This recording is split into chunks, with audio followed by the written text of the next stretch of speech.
marido. O que mais é preciso para ter um casamento bem-sucedido? E quem nos traz essas dicas é a terapeuta sexual Elmarene Ataide. Boa tarde. Boa tarde. Doutora Elmarene é médica, terapeuta de casal, terapeuta sexual e já ouviu muitas histórias de casais. Bom, existe jeito para um casamento que se diz fracassado, em briga de marido e mulher, realmente se pode meter a colher em uma ajuda assim, especializada, pode dar certo? Olha, uma ajuda especializada dá certo desde que o casal tenha a consciência de que amor não é um sentimento, é uma decisão.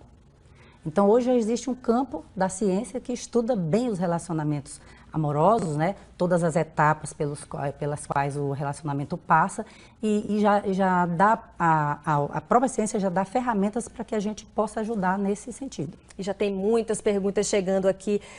O Edivan, do Dirceu, pergunta por que a maioria dos relacionamentos fica sem graça a partir do segundo ano. Ele diz que as mulheres abusam dos parceiros mais rápidos do que o homem. Bom, isso é uma observação dele. Ele não está falando com base em evidências, né, estatísticas. Mas a própria terapia de casal, a própria ciência já tem mostrado que pelo fato da maioria dos casais não se preparar para casar, porque casamento não se improvisa, prepara-se, né? Então, pelo fato de você não se preparar para os desafios e não conhecer as etapas e as transformações naturais e esperadas que um relacionamento passa, então como é que é o nome do telespectador? Ele diz que constata, né, e acha e conclui que depois de 2 anos a mulher abusa do marido, né, e o casamento já não vai tão bem como antigamente.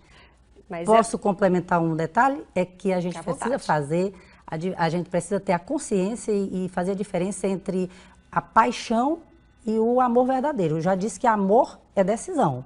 Eu decido amar o meu marido, meu parceiro, apesar das nossas diferenças. Que nem sempre são defeitos, são diferenças. Né? O Antônio Ramos pergunta o que fazer para relacionamentos anteriores não atrapalharem o relacionamento atual. Primeiramente, se existe alguma coisa que te incomoda no currículo amoroso do teu parceiro ou da tua parceira, procure já um entendimento sobre isso.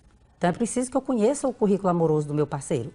Será que eu sei como foi que ele ou ela se comportou nos relacionamentos anteriores? Bem complicado. E como a pessoa viver bem em uma relação? Existe, assim, um segredo, uma receita para viver bem? É o que pergunta aqui no telespectador que não se identificou. A receita mágica não existe. Mas como já existe um campo científico que trabalha com esse relacionamento, estuda, né, e pesquisa, a gente tem muitos autores, por exemplo, Gary Chapman, que tem um livro que os casais adoram e gostam muito quando eu sugiro que leiam, né, que chama O que não me contaram sobre o casamento e que eu preciso saber. Quer uma dica? Uma das coisas que não me contaram é que a paixão não é garantia para um casamento bem-sucedido. Não se case enquanto está apaixonado absurdamente. Então é preciso que não se case enquanto não se case por causa da paixão, né? Porque paixão tem prazo de validade para acabar. Você sabia disso? Nossa! 2 anos. A gente vai descobrindo. Então são esses 2 anos do telespectador que diz que o relacionamento deve ter esfriado, né? Tem que ser na convivência do dia a dia. Esse namorico só de pega na mão, vai pro cinema. Mas a paixão pode se transformar em amor? A paixão se transforma desde que você tenha decisão. E o que fazer quando o marido só vê a sua parte? Talvez ela também só esteja vendo a parte dela, né? A telespectadora também que não se identificou. Quando o marido só vê a sua parte, o seu lado. Isso aí diz respeito a um aspecto da terapia de casal que dificilmente a gente conversa, aquela história do que não nos dizem sobre o casamento, que eu preciso saber, que é a questão da comunicação. A gente precisa aprender uma linguagem afetiva diferente dentro do relacionamento amoroso. É uma nova linguagem. E quando o amor acaba? O meu namoro já terminou 3 vezes e o meu namorado diz que me ama, mas eu não o amo mais. Os pais dele me têm como uma filha. O que eu faço? A Gessilene. Termine o namoro. É a melhor coisa. Não adianta insistir. Não adianta insistir. Não adianta insistir. Vai ser infeliz. E no casamento, quando o amor acaba, pode existir uma relação só com companheirismo entre os casais? Olha, na realidade, se casamento inclui, a gente já espera que o sexo seja um termômetro e seja algo que apimente a relação, não dá pra gente acreditar num casalzinho que viva como dois irmãos, né? Não existe casamento, é uma relação fraterna.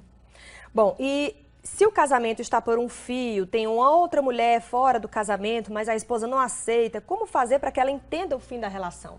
Procura um terapeuta de casal, porque aí é bem mais complexo para isso. O terapeuta de casal vai ajudar não só a recuperar o relacionamento, mas também a mostrar que está no fim, né?